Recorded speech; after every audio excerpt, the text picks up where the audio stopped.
తుదకు ప్రభు యొక్క మహాశక్తిని బట్టి ప్రభువు నందు మీరేమై ఉండాలి? బలవంతులై ఉండాలి. ప్రభువు నందు ఏమై ఉండాలి?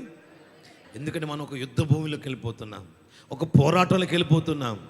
దేవుని బిడ్డ, ఈ పోరాటం మొట్టమొదట నీలోనే ప్రారంభమవుతుంది. ఈ శరీరము ఎప్పుడు కూడా ఆత్మ నియమమునకు వ్యతిరేకంగా పోరాడుతూనే ఉంటుంది. మోకరించాలనిపిస్తుంది ఆత్మలో, శరీరం అంటది ఇన్వాడ మోకరిత్తాలు పండుకో అంటుంది.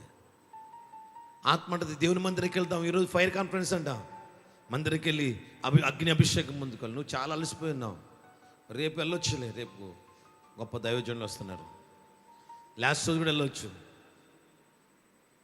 వాడు ఈ శరీరం అనేక సార్లు ఎవరు చెప్పకపోయినా సరే నీతో మాట్లాడుతూనే ఉంటుంది. అందుకని ఈ పోరాటంలో మనం జయించాలంటే మనం దేవుని శక్తిని పొందుకోవాలి.